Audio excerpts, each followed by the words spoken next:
Bonjour à tous, c'est Narges, on se retrouve sur Chabert Agencement TV, la chaîne déco dédiée aux investisseurs immobiliers.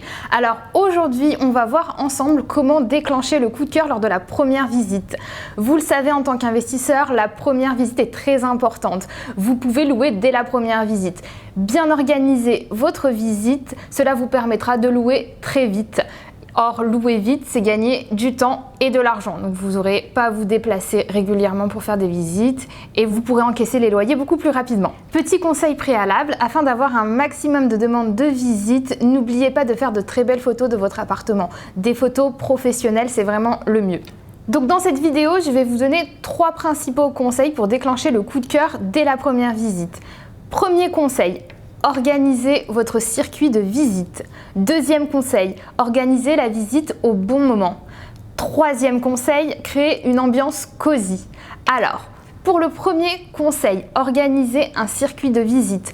Je vous conseille personnellement d'organiser votre visite, de commencer par un point positif et terminer par un point positif. Donc par exemple, vous pouvez commencer, vous allez arriver, vous allez ouvrir l'appartement, la visite va bien commencer dès le départ, même si c'est pas le meilleur endroit de l'appartement, ça peut être un couloir, mais il faut qu'il y ait un élément sympathique. On va pas tout de suite avoir les yeux qui vont être attirés par un défaut, un problème sur le parquet, etc. Donc essayez d'attirer l'attention sur quelque chose de positif. Ça peut être une jolie console à l'entrée, un miroir, un élément décoratif, voilà, quelque chose de sympathique. Dès la première image, on va avoir quelque chose de positif, on va avoir une note positive, tout simplement.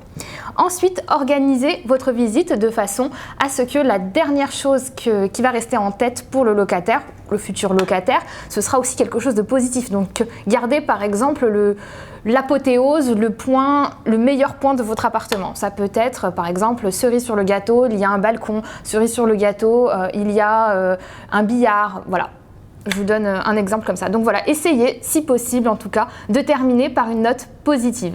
Deuxième conseil, organisez votre visite au bon moment de la journée. Si votre appartement est lumineux, il faut en profiter. Utilisez cette lumière du jour pour faire votre visite si possible de plein jour.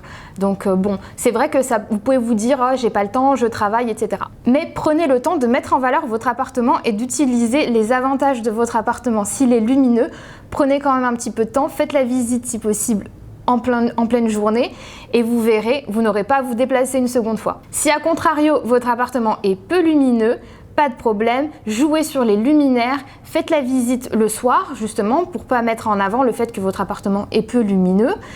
Dites que vous n'êtes pas disponible. De toute manière, c'est vrai que les gens sont plus disponibles en soirée pour les visites. Donc pas de souci, organisez la visite en soirée, tirez les rideaux, mettez le paquet sur les luminaires et votre appartement aura l'air cosy et lumineux. De toute manière, ce que recherchent les personnes, c'est que l'appartement soit lumineux, même si c'est de la lumière artificielle. Si vous avez un appartement peu lumineux, mais que vous avez mis les luminaires adaptés, vous n'aurez pas du tout de problème pour le louer. D'ailleurs, petit aparté, je ne sais pas si vous regardez les émissions de déco, moi ça fait un moment que j'ai pas regardé, mais à l'époque, Valérie Damido, lorsqu'elle rendait les appartements, c'était souvent le soir. Elle tirait les rideaux, il mettait le paquet sur les luminaires et il faisait des effets de lumière et ça passait très bien alors que les appartements souvent n'étaient pas lumineux. Troisième conseil, créer une ambiance cosy. Alors cela passe par 3 points principaux. Premier point, cela passe par la décoration. Deuxième point, cela passe par la mise en scène. Et troisième point, cela passe par les sens olfactifs à ne pas négliger. Je vais vous détailler tout ça tout de suite. Premier point, la décoration. Donc pour faire une décoration cosy, chaleureuse, n'hésitez pas à miser sur les textiles, les rideaux, les coussins, les tapis, jeter un plaid, un jeté de canapé, voilà. N'hésitez pas à amener un petit peu de chaleur dans votre appartement avec les textiles et jouer aussi sur les couleurs chaudes par exemple. Deuxième chose, la mise en scène. Par la mise en scène, ce que je veux dire, c'est qu'on ne veut pas un showroom, on ne veut pas un endroit complètement aseptisé. On veut un appartement où il y a de la vie, ça va être un lieu de vie. On veut pouvoir s'y sentir bien, se visualiser, se voir, y vivre. Donc mettez en scène votre appartement. Par exemple, apporter de la convivialité, de la chaleur en mettant des cookies, des bonbons sur la table, des fleurs, la capsule de café juste à côté de la machine à café, un magazine sur la table basse. Voilà, c'est des petits éléments, des petites attentions qui vont faire un lieu de vie chaleureux. N'hésitez pas aussi à miser sur des prestations quasi hôtelières. Par exemple, des serviettes de bain dans la salle de bain ou même sur le lit. Ça va vraiment donner l'impression que vous êtes un propriétaire attentionné. Qui dit propriétaire attentionné dit propriétaire avec lequel on n'aura pas de problème.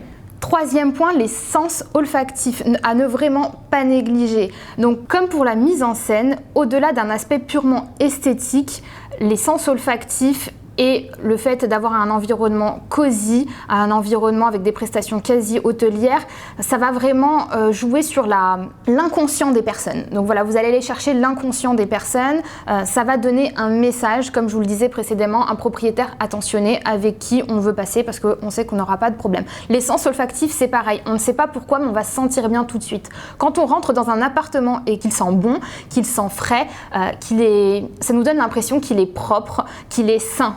Donc voilà, n'hésitez pas à mettre, comme je vous disais, des fleurs fraîches, des huiles essentielles, des bougies parfumées. Bon, si vous avez peur des bougies par rapport aux incendies, il y a plein d'autres choses qui existent aujourd'hui, des bâtons d'encens, des huiles essentielles, il y a pas mal de choses. Donc voilà, ça donne vraiment l'impression que l'espace est sain et propre et qu'il n'y aura de nouveau aucun problème. C'était tout pour aujourd'hui, merci pour votre attention. N'hésitez pas à liker la vidéo si elle vous a plu. N'hésitez pas aussi à me faire part dans vos commentaires de tous les petits conseils qui pourraient être utiles aux investisseurs. Et puis, n'hésitez pas aussi à me dire si vous avez d'autres idées vidéo sur cette chaîne. À très bientôt!